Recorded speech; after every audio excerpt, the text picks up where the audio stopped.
What's good, everybody? It's full-time trip. We're back in the building. Club Brugge 0, Arsenal 3. And we are back in the building, baby. Make sure you like, comment, subscribe, all that good stuff. A nice day in the office. A lot of rotation. You know what I'm saying? Could have been a casual Friday, not the normal close in the building, but we still put in the work. You know what I'm saying? And we're here. Hope y'all doing well. Hope you're enjoying yourselves across this week. And what a nice little palate cleanser to get us back on track, to get us back in better spirits after the weekend games. Definitely much needed rest for a lot of players, and a definite kind of pronouncing of minutes, pronouncing of intention, and a lot of different things being worked back into the team from a lot of the players that were on the fringes, coming back from injury and what have you, and making their way back into the squad. In terms of the goals, 25 minutes in, starting with Noni Madueke with the big stiff arm move, get one defender out the way, gets past another, bangs a beautiful shot, and an absolute stunner. Probably the best goal that we've scored this season. Wonderful individual work from Noni Madueke to get us on the score sheet. At the beginning of the second half, great work from Martin Zubimendi to get to the byline, puts a beautiful cross in, and Madueke is right there at the face of the goal, just nods it right there. And 56 minutes in, Gabriel Martinelli with some exceptional work on the left wing to beat his defender, get past one, get past two, and fires a shot from just outside the box, curls it into the top right-hand corner, and we are 3-0 up to the good, and we see the game out from there.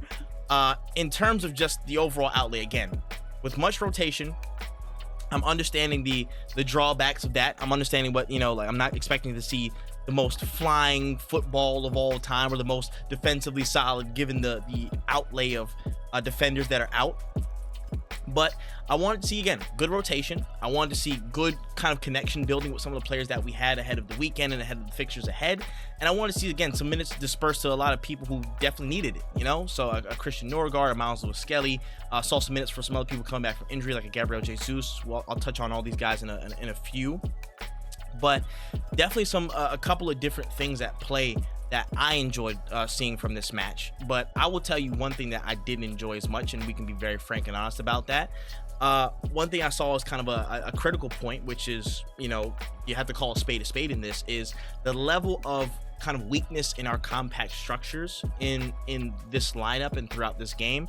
Found it way too easy to be got at, and it's kind of a continuation point from the Villa game as well, where just, I think athletically, the midfield and defense is just not at the supreme levels that we have with the Declan Rice, with the Gabriel, with the Saliba. And that's just, you just have to throw your hands up and say, yo, that's the game, man. We just have otherworldly athletes in our midfield, in our defense, that when everybody's fit, we have that level of control that we can exert in a defensive structure out of possession, and on the ball we can, again, win duels and be that much more on point when it comes to those things. So kind of feels weird to be normal in that respect, not having all of our players. But we saw a little bit of that normalcy in terms of the lack of peak athleticism that we have in our squad when everybody's healthy, and then on top of that, just learning the new relationships. Again, another center back partnership that we have to figure out with Hincapié and Christian Norgaard being an auxiliary center back.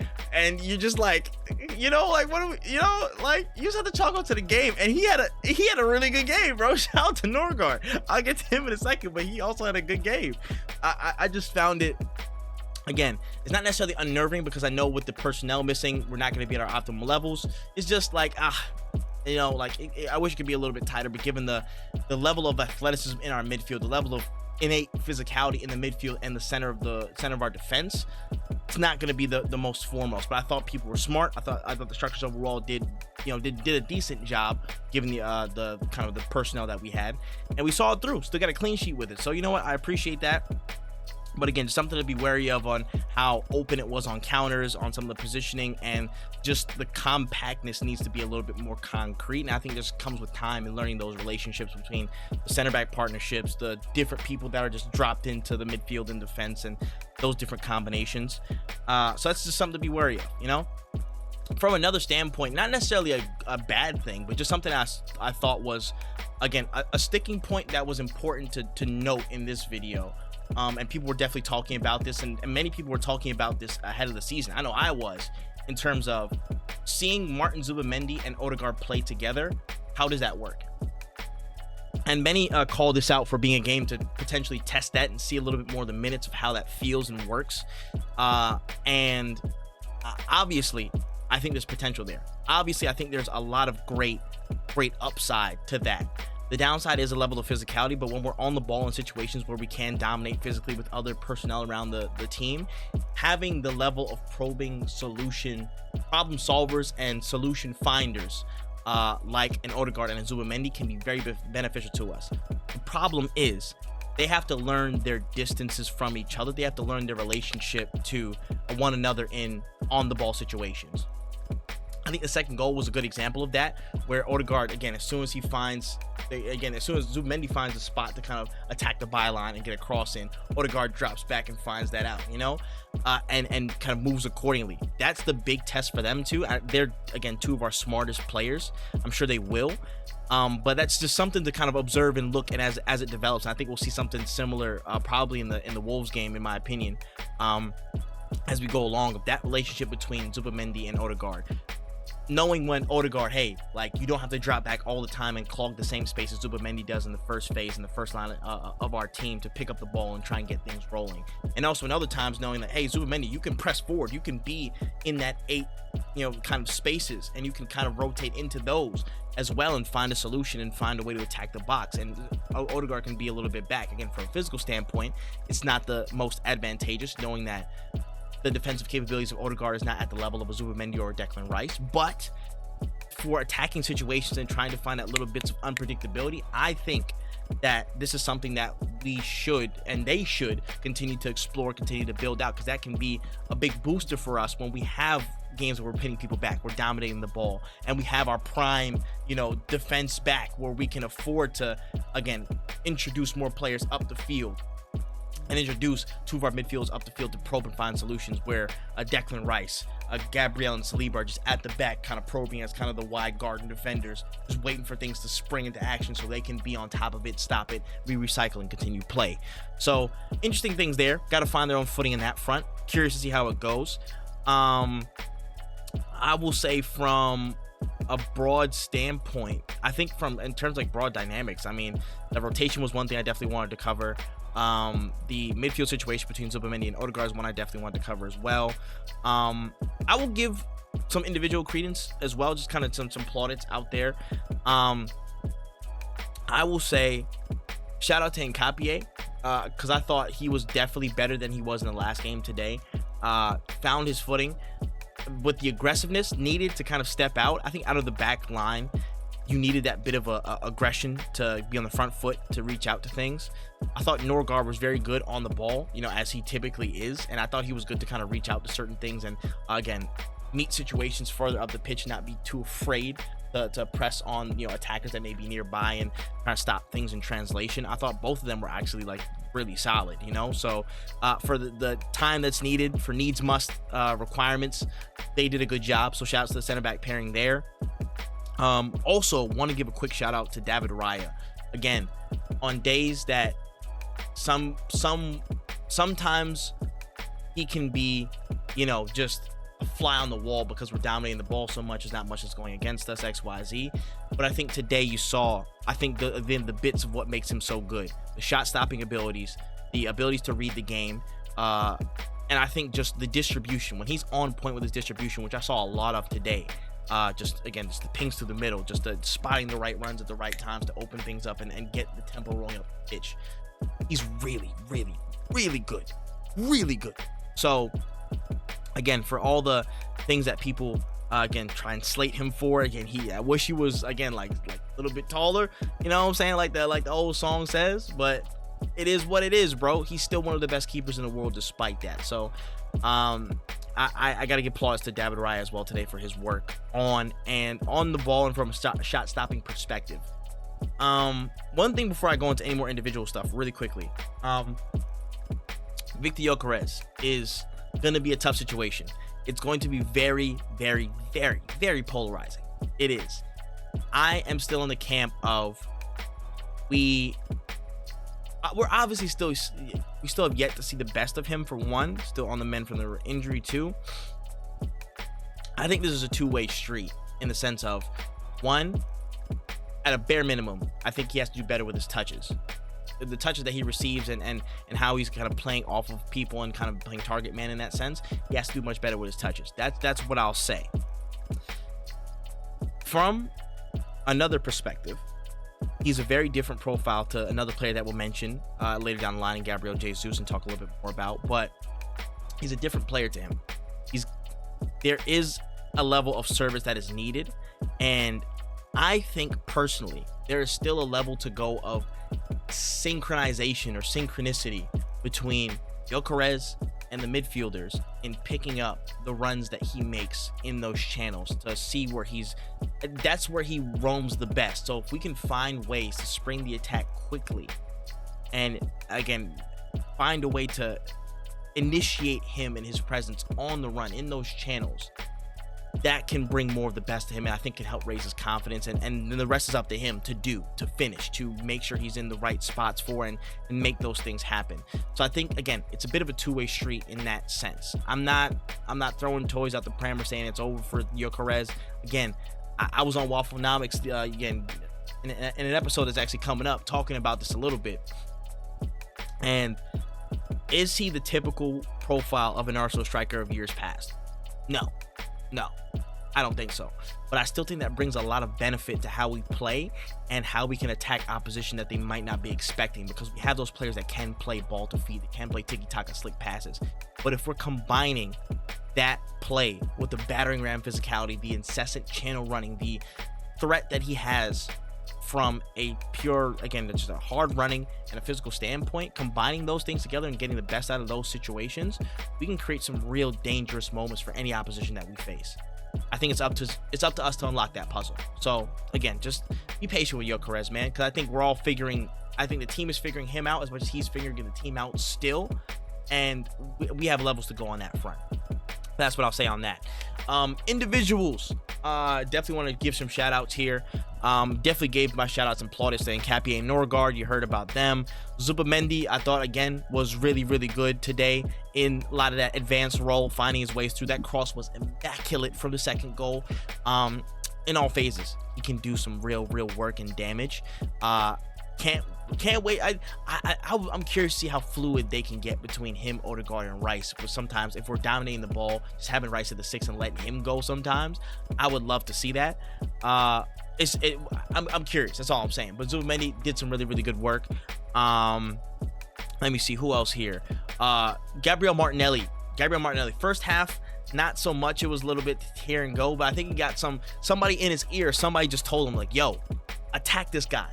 Know where you're at. You're in the Champions League, bro. This is your domain. You do this. And second half, we saw that Martinelli that was aggressive, that was front-footed, that was tidy with his touches, proactive. That was a Martinelli that we've all wanted to consistently see again. And it was good to see him back in that light. You know, again, in the Champions League, he's been consistent, obviously. But from a pure, proactive, attacking, I'm going to be the spark standpoint, I saw so many good things come from Martinelli in that second half. That was very endearing. That was very, very, very endearing. I'll be real. And it was good to see that. It was seriously nice to see that. And I'm happy he got his goal, a wonderful goal. Outside the box? That's you? Gabriel Martinelli, that's you? Yeah. More of that, please. Throw it in the bag. You know what I'm saying? And it was just really good to see him perform like that. And I hope he keeps that up from a league perspective, which it might be a little bit more difficult considering how they play. But even then, the outside the box, the proactive is taking shots, showing endeavor. Like, if it was Trossard getting in his ear, tell him, hey, yo, man, show some balls. Just shoot, bro. Do that. Kick ball hard. That's what we need to do. Somebody who definitely was kicking the ball hard. I'll save him, though. I'll talk about the subs real quick. Ethan Ranieri had a decent cameo. Calafiori. Shout out to Marley Salmon.